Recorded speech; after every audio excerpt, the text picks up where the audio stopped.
Tignan yung ginagawa ng nanay na yan. Hindi niya anak yan. Anak ni Mochi yung tatlo na yan. Ang anak niya 7. Pero tignan mo ang pinapadede niya, anak mong kapatid niya. Hindi yung anak niyang 7. Ay ano, pangit! Shh! Anong nangyari sa'yo? Ba't pinapadede mo yan? Hindi mo naman anak yan. Ha? Hindi ko pinapagalitan, pinagsasabihan ko. Tinatanong ko, sumagot ka. Pangit! Pangit! Shh! Tumingin ka! Tumingin ka! Pangit! Ba't di mo patidiin anak mo? Ha? Hoy! Ba't ayaw mo patidiin anak mo? Anong nangyari sa'yo? Ha? Hindi mo anak yan, anak ni Mochi yan! Anong nangyari sa'yo? Ha, pangit? Ang pangalan niya pangit? Kayo, hindi nyo nanay yan, huy. Hindi nyo nanay yan.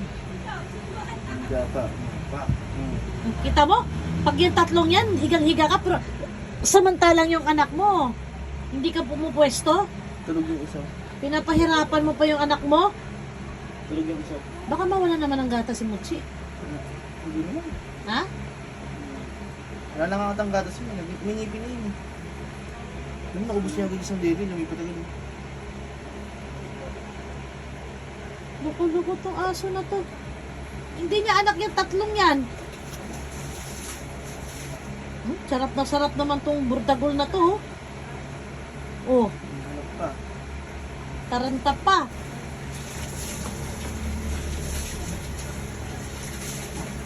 Galit pa siya diso, no? Ang kukuhanin mo, oh. Hindi. Ngayon lang.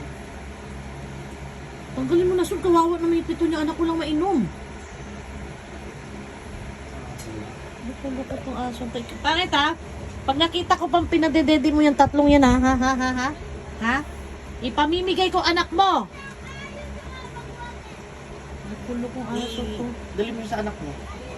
Ay, naku. Pagod ako. Anuhin ko pa sa ito magkasikaso niya. Diba?